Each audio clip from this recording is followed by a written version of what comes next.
una patología que está en proceso de erradicación, pero también nos permite hacer una confusión en base a patologías propias de la infancia, ¿no es cierto? Entonces, cuando hablamos de difteria, ¿qué se nos ocurre en la difteria? Hablamos de un agente con bacterias difterianas, ¿cierto? También es considerada una patología inmunoprevenible, ¿sí? Pero cuando estamos hablando, ¿y qué clínica me va a dar una difteria? Hablamos nuevamente del foco inicial de la afección de vías respiratorias. Entonces vamos a hablar de una afección de faringe, dependiendo del grado de compromiso que va a tener, porque tenemos diferentes grados, ¿no es cierto? Entonces, cuando hablamos de la difteria, ¿cómo la vamos a definir esa patología? Es una enfermedad inmunoprevenible. ¿Por qué? Porque está dentro del esquema del PAI, ¿cierto? Es una patología que tiene una etiología específica bacteriana y estamos hablando del Corynebacterium difteriae. ¿Qué tipo de agente es? Es un bacilo gram positivo. Es aerobio, es inmóvil, no es encapsulado, no es esporulado. Por lo tanto, la localización generalmente es en la vía respiratoria alta. Y cuando consideramos quiénes serán los responsables, ¿será que algún animal puede contagiar? ¿Es el ser humano el único responsable de producir contagiosidad? Entonces hablamos del único portador. ¿Y qué es lo que hacemos? Estamos hablando de que es una patología que da afección inicialmente exclusiva de la vía respiratoria. Hablamos de faringe, hablamos de las amígdalas, hablamos de la vía respiratoria alta, ¿cierto? Y finalmente, ¿qué? Es una patología grave que nos puede llevar a complicaciones y a muerte directamente. Entonces, ¿será que el mismo Corynebacterium como agente infeccioso es el que se va a adherir en el tejido y va a producir el proceso inflamatorio? ¿O quién es responsable de la gravedad del cuadro de esta patología? Es la liberación de la toxina que produce este agente infeccioso. Entonces, la gravedad del cuadro clínico diseminado o en otros organismos, vamos a decir que es a través de la exotoxina, que es la base de manifestación clínica que se da. Entonces, no es tanto el agente, sino la toxina que libere y la multiplicación que se va a dar a mayor producción de toxinas. Decimos que es una patología que tiene una distribución mundial, pero decimos que la incidencia ha disminuido. ¿Por qué?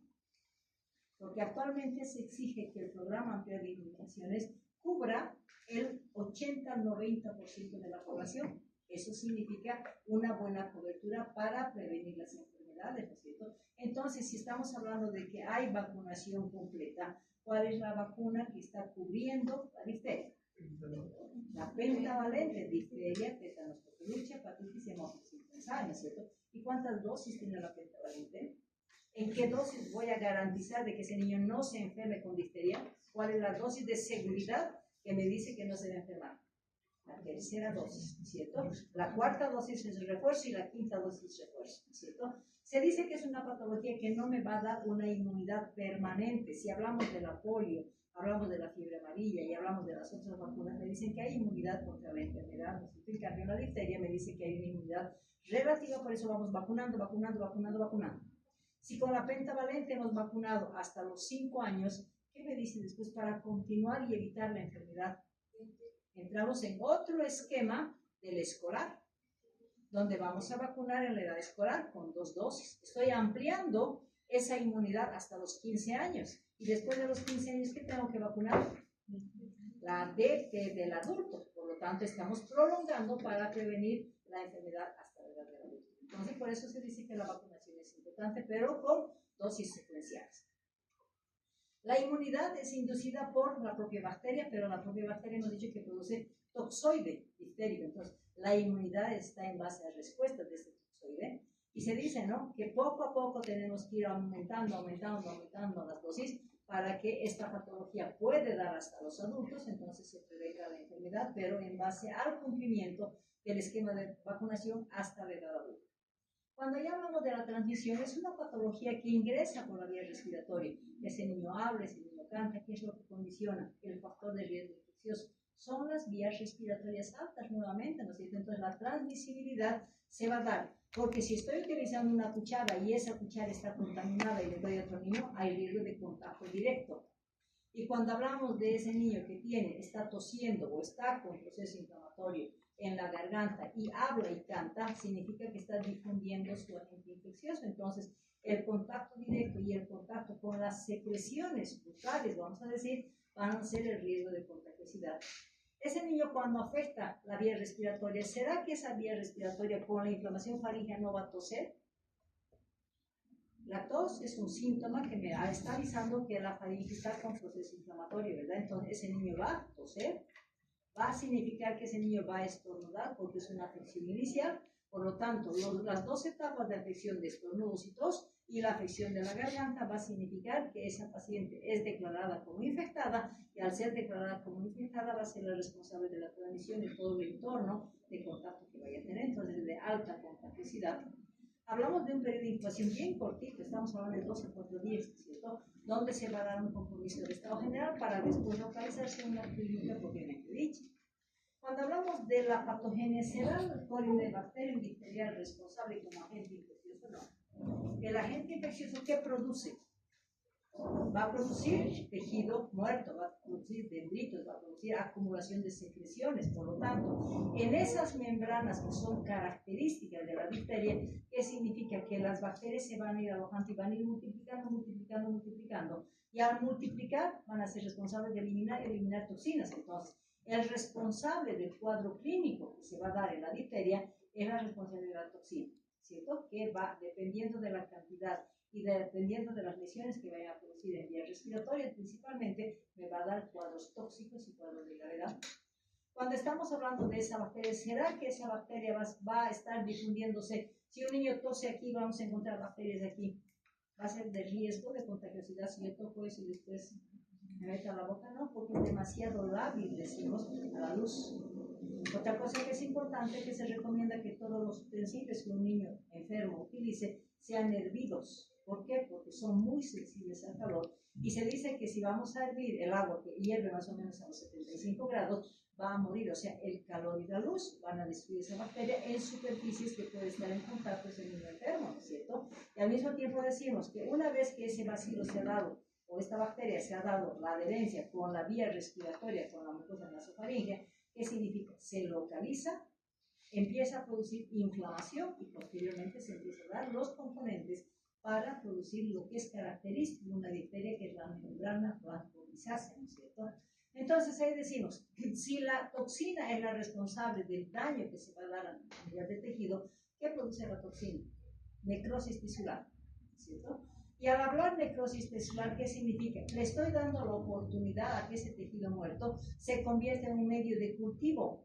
¿Para qué? Para que esas bacterias sigan multiplicando y multiplicando, aprovechando todo este tejido de necrosis que tiene, y finalmente la respuesta de esa invasión de esa bacteria con la producción de toxinas que va a producir en ese tejido.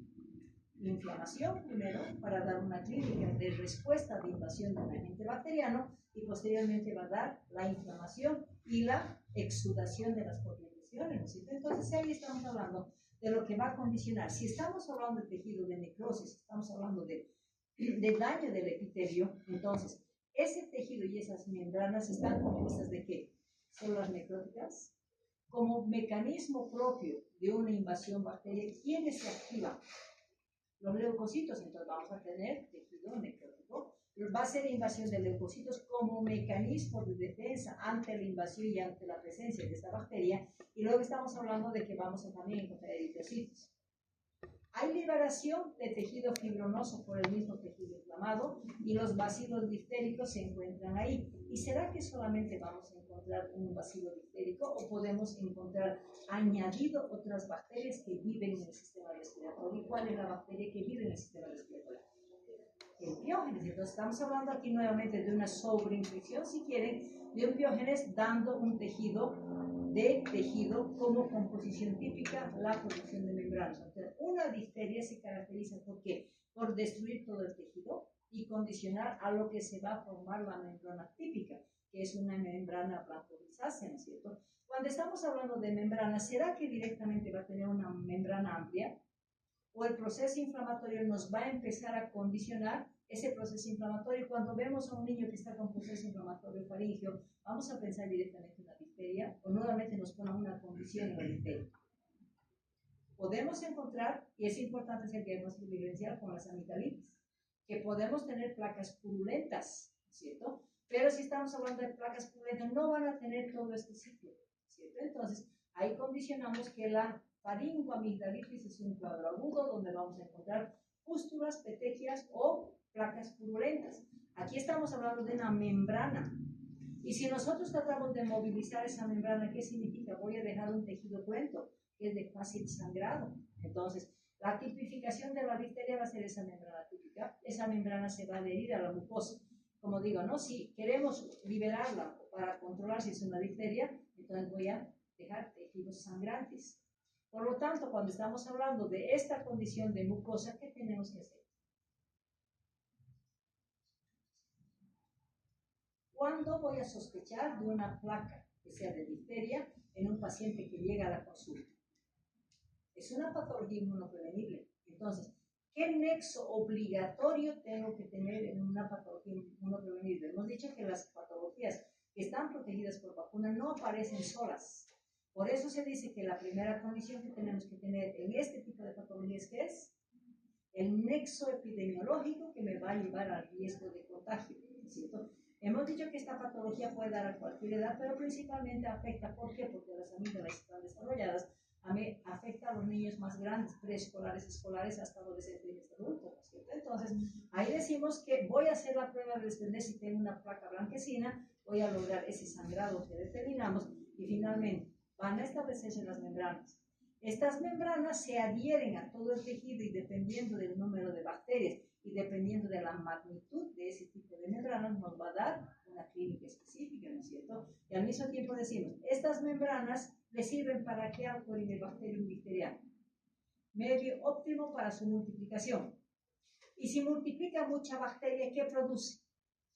Mucha toxina.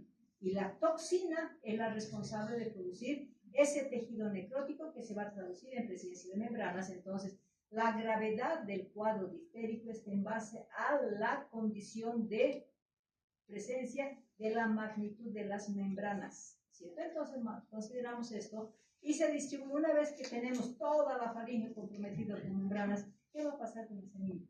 ¿Será que se va a quedar solamente en el sistema respiratorio? Cuando ya tenemos exceso de bacterias y exceso de toxina principalmente, se va a dar la difusión y va a empezar a tomar los otros órganos y ahí vamos a decir que es una difteria complicada, ¿cierto? Entonces, ahí decimos, el tamaño de la membrana refleja la cantidad de bacterias que tiene y refleja la cantidad de toxinas que esa afección va a producir. Entonces, hay una cadena secuencial, magnitud de membranas, número alto de bacterias y el número alto de bacterias, toxinas. Alta toxina significa riesgo de complicación, ¿cierto? Bueno. Hablamos de la membrana. Fíjense, esto se parecerá a una faringoamigdalitis. Son placas blanco-grisáceas que si queremos movilizar van a sangrar.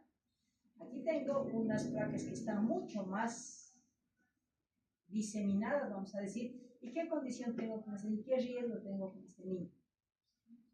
Que vaya a obstruir esa vía respiratoria y ese niño vaya a desarrollar un grado de asfixia, ¿no es cierto? Entonces va a depender de la magnitud de la membrana para que me presente otros síntomas de gravedad.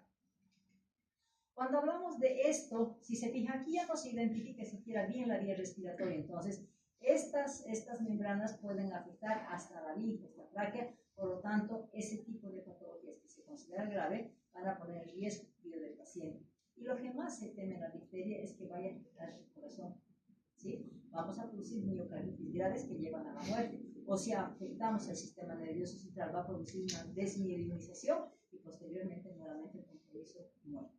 Entonces hablamos de una patología.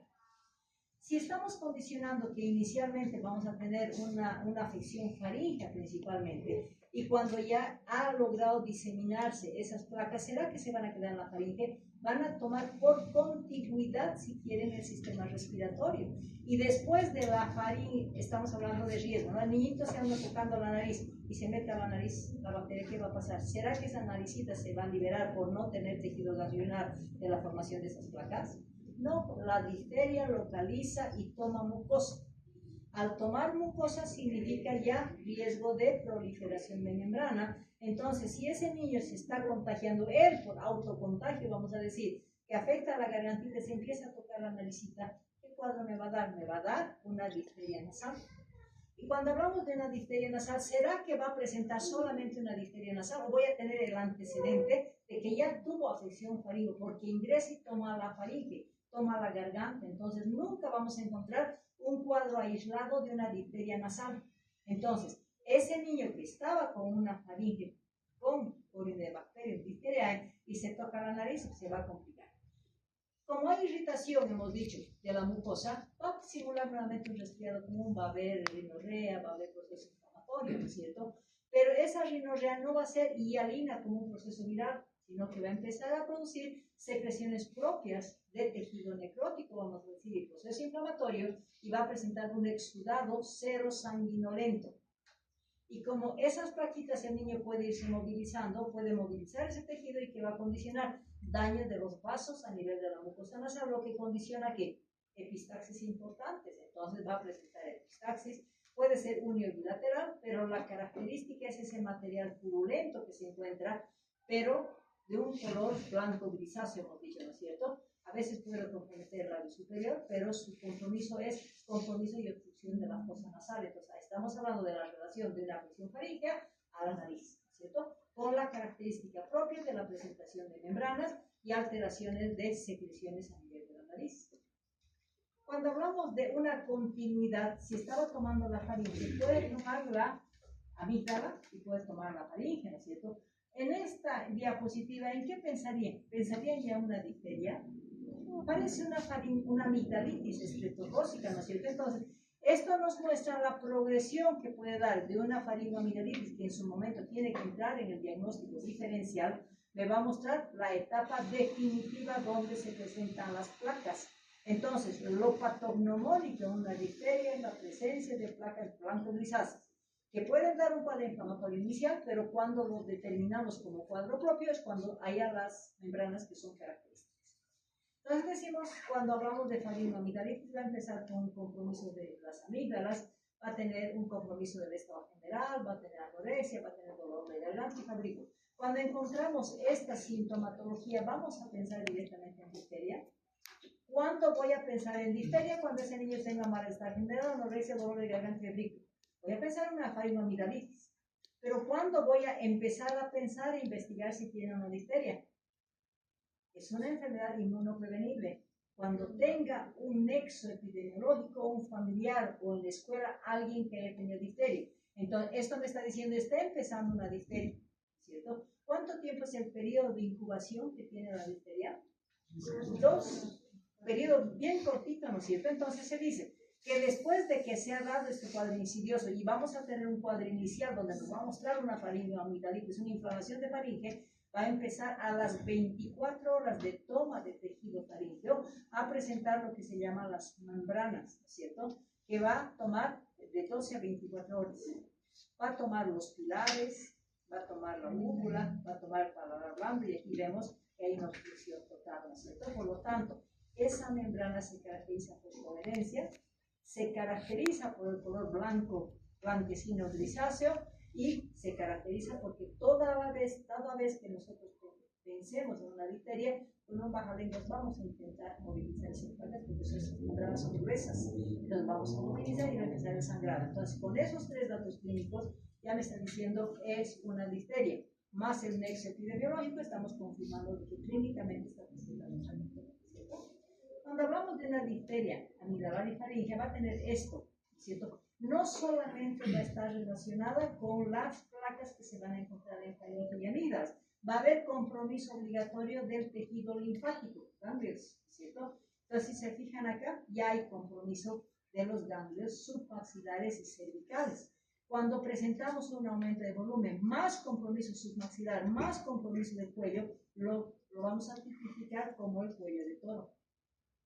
Esa membrana va a ir, una vez que se ha dado, se ha establecido el cuadro clínico, se va a ir desprendiendo en etapa de resolución y vamos a tener un periodo de 7 a 10 días para que se vaya resolviendo, ¿no es cierto? Pero ¿qué es lo que me preocupa? Dependiendo de la magnitud de las membranas, la toxina que está liberando. Y cuando hablamos de la liberación de toxina, podemos tener cuadros graves de afección de otros órganos que nos van a llevar a la muerte. Si después de la faringe y las amígdalas estamos con continuidad del sistema respiratorio, ¿quién va a estar después de la faringe y las amígdalas? La laringe, ¿no es cierto? Entonces, ¿cuál es el síntoma característico de una laringitis? Disfonía por la alteración de cuerdas vocales. Entonces, un niño que tiene membranas en la faringe pero que empieza a estar disfónico. ¿Qué me está diciendo? Está progresando el cuadro clínico a una difteria laringea. Entonces ahí vamos a tener fiebre, va a mantener la fiebre. Su característica va a ser la afonía y la tos va a ser una tos disfónica, ¿no es cierto? Lo que se llama una laringitis común viral, hablamos de la tos de perro, ¿no es cierto? ¿Qué riesgo tenemos acá? Las cuerdas bucales son un espacio bien reducido. Si hablamos de una laringitis, estamos hablando de un proceso inflamatorio de las cuerdas bucales, ¿no es cierto? Y como se va a producir un edema de cuerdas bucales, estoy hablando de un proceso viral común, una laringitis común, ¿qué significa? Su sintomatología va a ser precisamente disfonía. Pero ese cuadro puede ir progresando por el edema que significa en cuerdas bucales, ¿no es cierto? ¿Cuál es el próximo síntoma que va a presentar? Estridor. ¿Será que la laringitis diftérica tiene estridor? No tiene, porque las placas son las responsables de la obstrucción de la vía respiratoria laringea. Entonces, simplemente vamos a tener disfonía. Esa membrana va a ir tapando poco a poco el estrecho espacio que significa el lugar donde se encuentran las cuerdas bucales y que va a significar.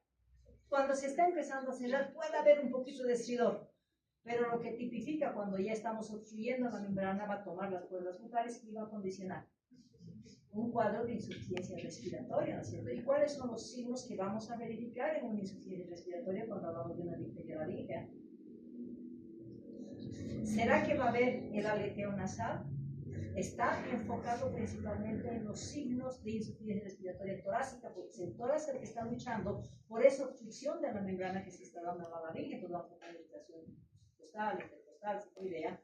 Entonces, estos signos van a significar que es gravedad. Me voy al examen físico. ¿Será que por fuera voy a poder diagnosticar una laringitis diftérica? Sí, vamos a encontrar signos inflamatorios a nivel de la piel, lo que diferencia con una laringitis vírica, que solamente vamos a tener sintomatología de alteración respiratoria, ¿no es cierto? Entonces aquí estamos hablando de que tengo una obstrucción de la laringe, reduce el espacio y va a tener signos inflamatorios a nivel del cuello. Entonces mi marcador aquí me dice que es afonía y alto riesgo, porque imagínense esa membrana que se vaya difundiendo y me obstruye la vía respiratoria. ¿Cuál sería el manejo en este caso? En el otro manejo vamos a utilizar los antibióticos, todo lo que corresponde, pero la excepción que es una difteria laringea. ¿Cuál es el tratamiento de una difteria laringea? Fuera del tratamiento que se hace normalmente en los cuadros diftéricos. Necesito permeabilizar esa vía respiratoria. ¿Lo voy a intubar? ¿Qué voy a hacer?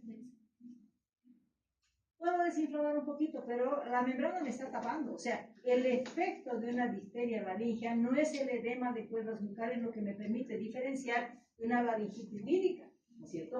El problema de aquí es que como el estrecho de la laringe es muy reducido, la membrana me va a ir tapando y aquí se ve, ¿no es cierto? Cómo va a ir progresando y me va a ir obstruyendo, ¿no es cierto? Entonces, ¿cuál sería el manejo de un niño para que corrija ese cuadro de insuficiencia respiratoria? Intubación no puedo, medicamento que me ayude en ese momento no puedo. ¿Y cuál es el manejo de estos niños con una difteria laringea? Traqueostomía, tengo que hacer la traqueostomía. Entonces, la excepción de tratamiento en cuadros diftéricos es precisamente la difteria laringea, que me va a dar obligadamente una traqueostomía para que ese niño pueda respirar. Cuando hablamos de la diseminación, ya se ha dado la toxina en todo el organismo, está en sangre, ¿no es cierto? Entonces, va a empezar a migrar y va a tomar piel. Entonces, vamos a tener la difteria cutánea. Aquí no se ve mucho, pero es una ulcerita y aquí tenemos ulcerita, ¿no es cierto? Entonces, cuando tenemos un antecedente de que ese paciente está con una difteria faríngea y de repente le empiezan a presentar úlceras profundas, redondeadas, tipos sarcobocados, con bordes marcados y una base membranosa, ¿qué me está diciendo? O sea, lo típico de una difteria, no se olvide, es la membrana. Aquí estamos hablando de ulceraciones. Una úlcera puede ser un proceso infeccioso. Lo característico no es que sea redondeado, de que tenga bordes bien marcados. El diagnóstico de esa lesión cutánea va a ser el antecedente de haber tenido una afección vía respiratoria alta, porque la difteria siempre va a empezar con una afección respiratoria alta para después considerar como complicación todas esas difterias que estamos viendo, o sea, las formas típicas de la difteria, ¿no es cierto? Entonces aquí decimos, toda vez que tengo una ulceración, pero en la ulceración tengo una membrana blanco grisácea, ¿qué me está diciendo?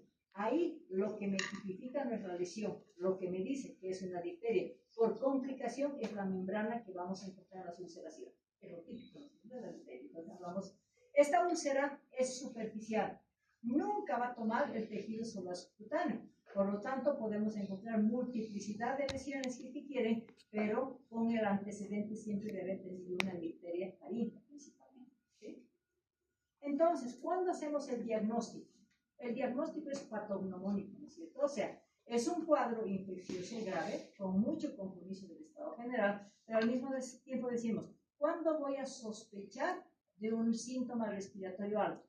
Cuando ese paciente está con faringitis, nasofaringitis, amigdalitis o laringitis. Todos estos cuadros van a ser sospecha, pero todos estos cuadros van a entrar obligadamente dentro del diagnóstico diferencial. Porque si estamos hablando de una faringitis, puede ser bacteriana o puede ser un virus, otro virus que no sea el Corynebacterium difteriano, ¿cierto?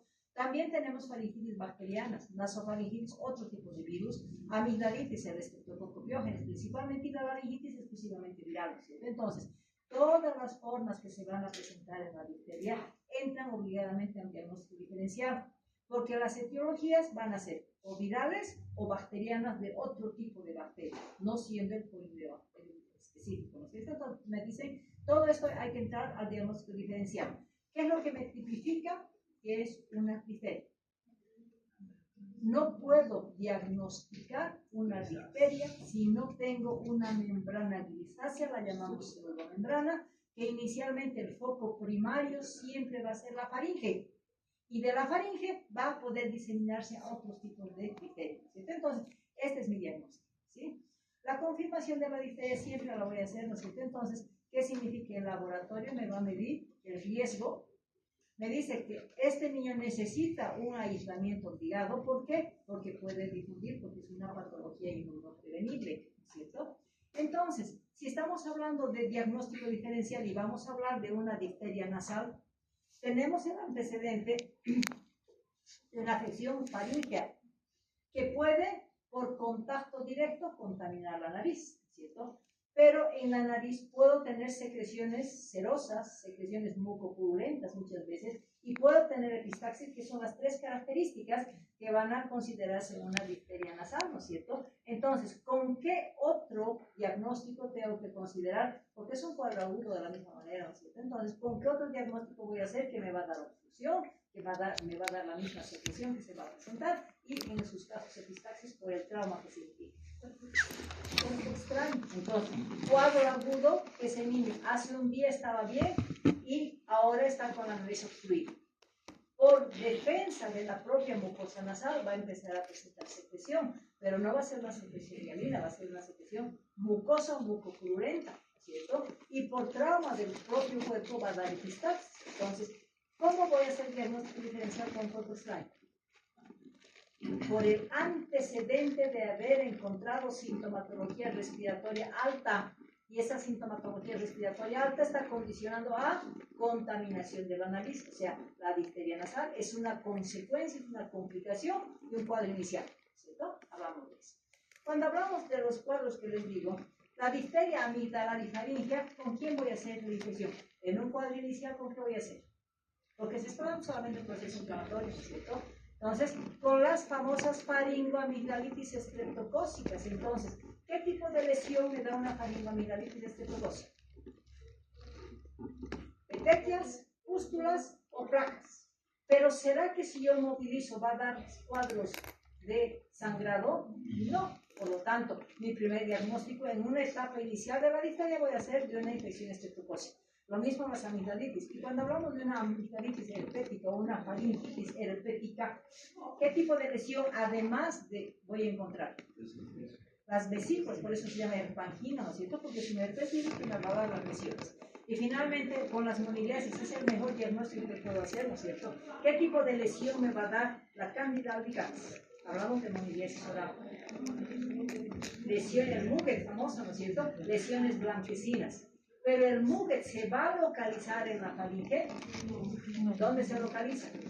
En la lengua y en la mucosa yudal, ¿no es cierto? Entonces, si bien vamos a tener características de lesiones blanquecinas, nunca vamos a poder decir que es una lesión membranosa, ¿no es cierto? Y la localización de una monilia va a ser yudal y lengua, no va a ser tanto la faringe, ¿no es cierto? Entonces hablamos de diagnóstico diferencial. Y cuando hablamos de difteria laringea, ¿con qué hemos dicho? Con las laringitis víricas, influenza, parainfluenza, adenovirus, pero se condiciona que para que veamos que es una laringitis vírica, ¿cuáles son los 3 síntomas obligatorios que el niño va a presentar en una laringitis vírica?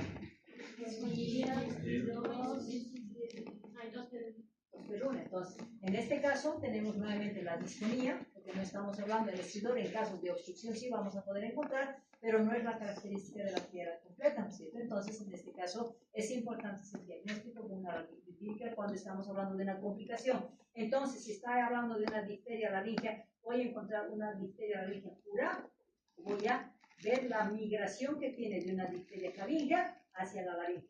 Es migración, ¿cierto? Nunca voy a encontrar una difteria laringea directa si no he tenido el antecedente de una lesión faríngea. Entonces hablamos de lesión de continuidad, ¿cierto? Bueno, eso es lo que nos preocupa, ¿no es cierto? Las complicaciones. Entonces las complicaciones son por el propio corinebacterium o por la toxina que se libera.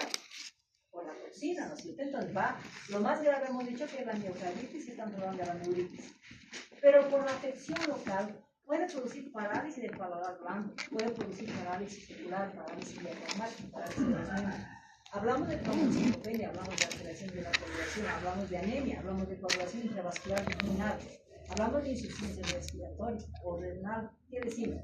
Todo esto es grave, por lo tanto, una difteria se la tiene que diagnosticar en su etapa clínica y no permitir la progresión para una complicación. ¿Y cómo se previene eso? Evitando la multiplicación y obteniendo un resultado positivo ante un tratamiento precoz, ¿cierto? Porque toda patología inmunoprevenible nos va a avisar, hay un nexo epidemiológico, está presentando esto, entonces un tratamiento precoz me va a evitar todas esas complicaciones que sí son realmente graves y me van a llevar a la muerte, ¿no es cierto? Entonces ahí decimos inmunidad, porque es una enfermedad inmunoprevenible, ¿no es cierto? Entonces cuando hablamos de inmunidad, ¿quién desarrolla inmunidad? El corinebacterium o desarrolla inmunidad a la toxina.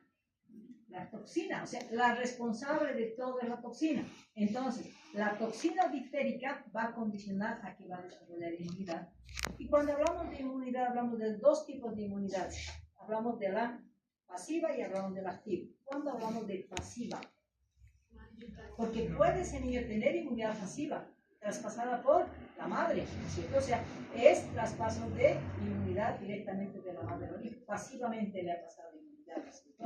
Y cuando hablamos de inmunidad activa, la vacuna, porque está induciendo a producir inmunidad específica para el corinebacterium difteriano, ¿cierto? Y la propia enfermedad, entonces estamos hablando de ¿cuál es la que me va a proteger de la enfermedad? La inmunidad activa. La pasiva me va a cuidar hasta los 6 meses y no es patología del lactante. Entonces, esa inmunidad pasiva no me va a servir de nada. Me va a servir la inmunidad que nosotros vamos a establecer por la vacunación correspondiente, ¿cierto? ¿Qué hacemos como tratamiento? Es una bacteria gram positiva, ¿cierto? Entonces, se considera el uso del tratamiento antibiótico, ¿no es cierto? Entonces, decimos que la antitoxina en los casos más graves, vamos a manejar la dualidad de tratamiento. Un tratamiento con toxina y un tratamiento con antibiótico, ¿cierto? La toxina en las diferentes dosis que vamos a ver despuesito, cuando tratamos con toxinas en cantidad suficiente va a ser la diferenciación que tenemos en los diferentes cuadros clínicos. Pero esta toxina tengo que condicionar a que tengo que tener una dosis para definir si le voy a dar por bien venenosa o le voy a definir por bien natural, ¿cierto? Cuando estamos hablando de que ese niño no solamente va a recibir la toxina, sino qué más debe hacerse con ese niño. ¿Será que le puedo aplicar la toxina intramuscular? Porque vamos a pensar que es una difteria nasal, por ejemplo, que es la menos dañina. ¿Voy a aplicarle el toxoide y lo voy a despejar a su casa? No, porque todo toxoide tiene alto riesgo de sensibilidad y efectos colaterales como iatrogenia, ¿cierto? Entonces se dice, todo niño que reciba la toxina tiene que estar internado. ¿Por qué? Porque además tengo que hacer una prueba de sensibilidad porque esa toxina me puede llevar a complicaciones anafilácticas. Por lo tanto, la toxina se la administra en el hospital, ¿cierto? Cuando estamos hablando de tratamientos, hablamos de que es una bacteria gram positiva. ¿Cuál es el medicamento de primera línea? Una literatura maneja la penicilina sódica, ¿no es cierto? A dosis de 100 a 150.000 unidades internacionales endovenoso cada 6 horas. Otra literatura dice, ahora ya no sirve mucho la penicilina, manejemos la eritromicina, ¿no es cierto? Y otra literatura dice, mejor ahora la citromicina. Pero tenemos las tres opciones, ¿no es cierto? La penicilina sódica, la eritromicina y la citromicina como agente gram positivo. Entonces completamos el tratamiento con eritromicina 10 días, con penicilina sódica 10 días y la citromicina respetamos los 5 días que corresponden a ese antibiótico. Entonces, la dualidad de tratamiento de la difteria es la antitoxina con el antibiótico, ¿no es cierto? Fuera de ello tenemos que ver pues, si ese niño está necesitando liquiditos, le voy a dar líquidos endovenosos. Si está con obstrucción y está con signos de insuficiencia respiratoria, le voy a dar oxígeno. Como es un compromiso marcado del estado general, le voy a decir mejor que se quede en reposo, señor. ¿Qué tengo que vigilar? Cerebro y corazón, ¿cierto? Entonces, el seguimiento de un niño tiene que estar especificado principalmente en el corazoncito. Hay que monitorizar ese niño hasta que reciba por lo menos 3 días de antibiótico y su antitoxina. ¿Por qué? Porque me puede dar la complicación más grave que es la miocarditis bacteriana, ¿no es cierto? Y finalmente, si en algún momento, ¿en qué casos vamos a utilizar la traqueostomía? La difteria laríngea, ¿no es cierto? Es la que me va, ¿no? Entonces ahí hablamos del tratamiento específico que es la toxina. Entonces decimos, en una difteria nasal anterior vamos a dar 10.000 a 20.000 unidades. En una difteria amigdalar vamos a dar 15.000 a 25.000 unidades. En una faringea que sea de corta duración voy a dar 20.000 a 40.000. En una laringea es grave, ¿no es cierto? De 20.000 a 40.000 y en la nasofaringea es 40.000. ¿Por qué nos dan estos datos? Porque la aplicación de la antitoxina va a depender si la voy a administrar vía intramuscular o vía intravenosa. ¿Cuándo pueden dar la antitoxina vía intramuscular? Cuando nunca sobrepase las 20.000 unidades. Entonces estamos hablando de los casos leves, en este caso estaríamos hablando de la difteria nasal, ¿no es cierto? Las otras me van a sobrepasar los 20.000. Entonces, a los otros cuadros clínicos, cuando haya riesgo de vida en esos niños, vamos a internar, vamos a administrar la dilución del suero con suero fisiológico o de la antitoxina con suero fisiológico y me va a permitir dar vía endovenosa durante 30 a 45 minutos, vigilando el riesgo de anafilaxis, ¿cierto? Entonces, por eso si estamos hablando del riesgo de anafilaxis con la antitoxina, ¿qué le vamos a poner antes de administrar la antitoxina para evitar esos efectos colaterales? ¿Qué le damos? Y eso es en general. Si yo voy a aplicar un suero antirrábico humano, le voy a poner esto para que no desarrolle efectos alérgicos, ¿no es cierto? Lo mismo la toxina, hemos dicho que me puede desarrollar efectos graves. Entonces, ¿qué voy a asociar junto con la administración de la antitoxina? Previa a la aplicación de la antitoxina. Antihistamínicos, la clorfeniramida nuevamente entra aquí, en que vamos a aplicar antes de la administración de la antitoxina la clorfeniramida para evitar los efectos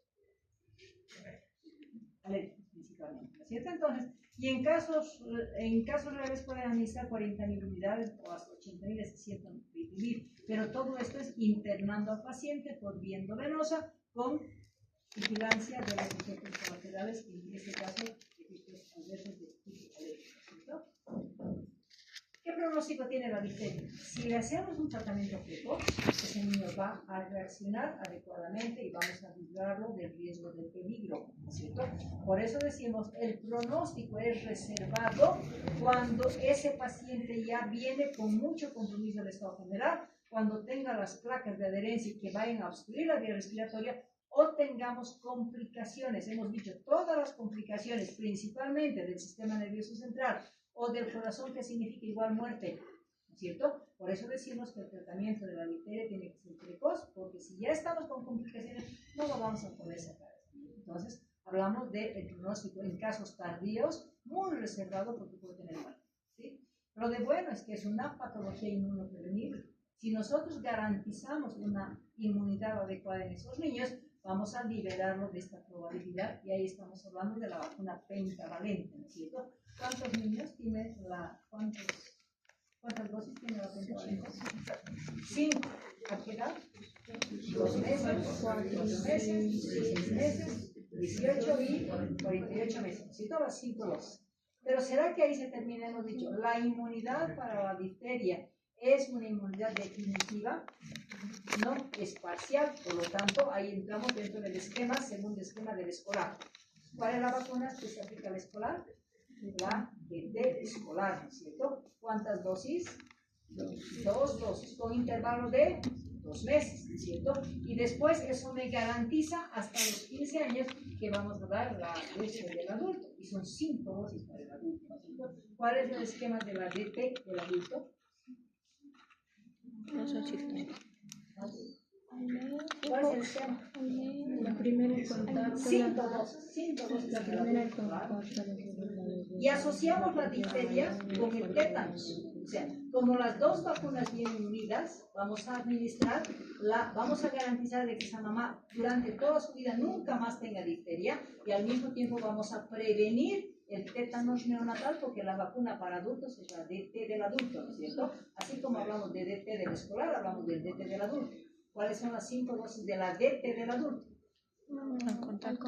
Al contacto a los 15 años, A los 2 meses. Al mes. al mes, A los 6. a los Seis 6 meses, Y un año. al años. año y al año. ¿Cierto? Entonces, con eso estamos garantizando de que la vacuna sea garantizada para prevenir la enfermedad de la infección. Es mucho más complicado. ¿Alguna pregunta?